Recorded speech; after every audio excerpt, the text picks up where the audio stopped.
हाय और जय मसीह की सबको। क्यों ना हम अपने गलातियों की शिक्षा में आगे बढ़े। हम गलातियों 2 अध्याय उसके 10वें पद तक पढ़ चुके थे। क्यों ना आज हम 11वें पद से आरंभ करें। ये बहुत ही रोचक है जानना कि ना केवल हम, पता है, पतरस के भी जीवन में संघर्ष थे।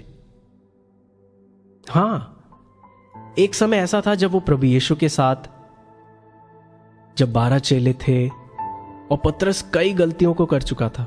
यहां तक कि प्रभु के पकड़वाने के बाद उसने 3 बार प्रभु का इनकार किया। उसके जीवन में बहुत कमियां थी और फिर भी प्रभु यीशु ने उसे पुनर्स्थापित किया, अपना प्रेम प्रकट किया और उसको एक जिम्मेदारी सौंपी। और पेंतेकोस्त के दिन वो उठ खड़ा हुआ उस जिम्मेदारी को लेकर। अब वो एक अगुवा था। यरूशलेम, यहूदिया, आसपास के सारे जगह लोग उसका आदर और सम्मान करते थे। पर इसके बावजूद भी क्या उसके जीवन में संघर्ष थे? हां, थे।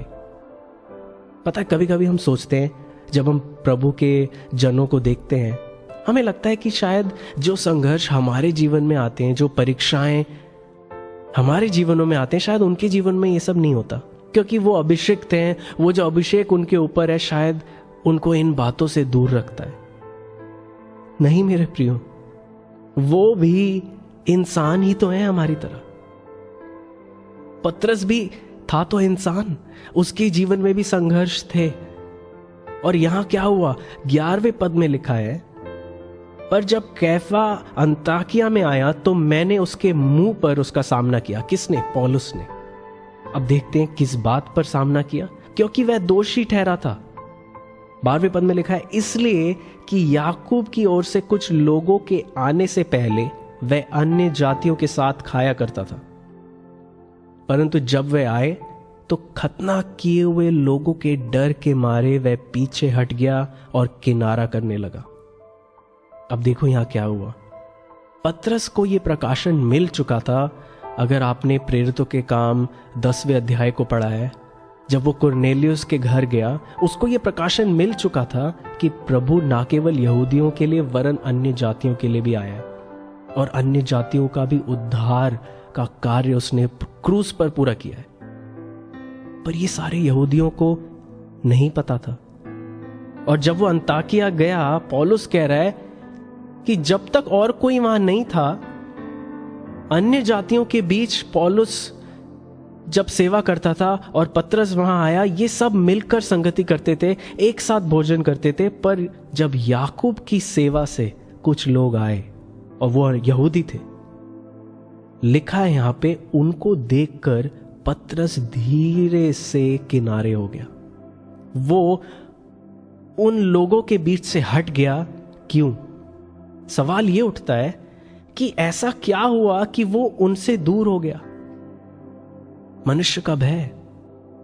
हो सकता है उसने सोचा कि ये लोग क्या सोचेंगे मेरे बारे में जब देखेंगे मैं अन्य जातियों के साथ भोजन कर रहा हूं। क्योंकि एक और बार अगर मैं बताऊं, उन दिनों एक यहूदी खतना रहित या अन्य जाति, इनके साथ वो नहीं मिलते थे, इनसे दूर रहते थे, इनके साथ भोजन नहीं, मिलना नहीं, कुछ नहीं, इनसे अलग रहते थे, क्योंकि उनको जिंदगी भर यही सिखाया गया था।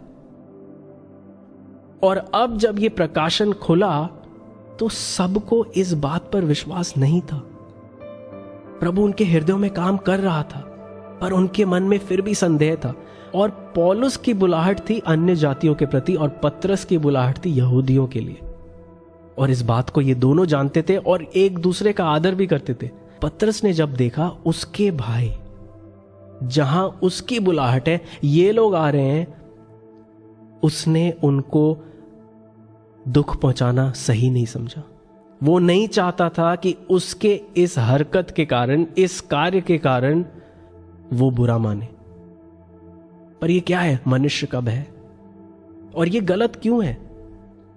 पौलुस ने क्या किया? इस बात को लेकर एक बहुत बड़ा मुद्दा नहीं बनाया। उसने सीधा पतरस से बात करी इस बारे में।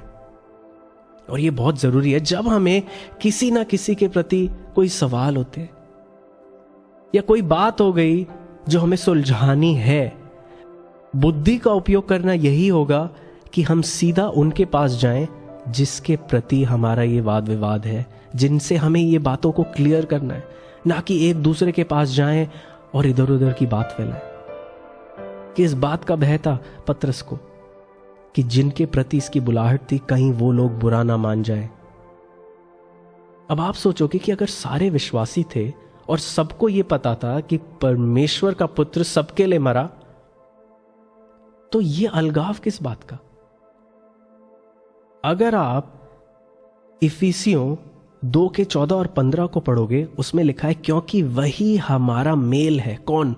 मसीह यीशु, जिसने दोनों को एक कर लिया। कौन दोनों? यहूदियों को और अन्य जातियों को एक कर लिया, और अलग करने वाली दीवार को जो बीच में थी ढा दिया, और अपने शरीर में बैर अर्थात वह व्यवस्था जिसकी आज्ञाएं विधियों की रीति पर थी मिटा दिया, कि दोनों से अपने में एक नया मनुष्य उत्पन्न करके मेल करा दे। उसने हम सबको एक नई सृष्टि में बदल दिया। और ये प्रकाशन अभी सब यहूदियों तक नहीं पहुंचा था, वो इस बात को नहीं समझते थे। हम ये सोच सकते हैं कि शायद पतरस ने सही किया, वो नहीं चाहता था कि अपने भाइयों को खेदित करे, चोट पहुंचाए, पर यह गलत था, क्योंकि रोमियो 14 के 23 में लिखा है, जो कुछ हम करते हैं बिना विश्वास के वो पाप है। पतरस का विश्वास ये था कि प्रभु यीशु सबके लिए आया और सबको उसने एक किया, अपने शरीर में एक नई सृष्टि में बदल दिया। और इस विश्वास को धारण करके उसने भय को ध्यान रखते हुए अपना कार्य किया। उसकी प्रतिक्रिया मनुष्य के भय के कारण ऐसी हुई, और यह गलत था। इस बात को लेकर पौलुस खड़ा हुआ और उसने बोला, पतरस तुमने ये गलत किया। 13वें पद में लिखा है, उसके साथ शेष यहूदियों ने भी कपट किया, यहां तक कि बरनबास जो पौलुस के साथ का था उनके कपट में पड़ गया। क्योंकि पतरस क्या था? पतरस एक अगुवा था। उसके इस एक्शन को देखकर सब उसके साथ हो लिए, बाकी यहूदी भी, और वो अन्य जातियों से अलग हो गए। तो अगली शिक्षा में हम देखेंगे पौलुस की क्या प्रतिक्रिया रही, पौलुस ने इस बात को लेकर कैसे पतरस को समझाया। हम इस बात को अगली शिक्षा में देखेंगे। आज के लिए इतना काफी है। Thank you.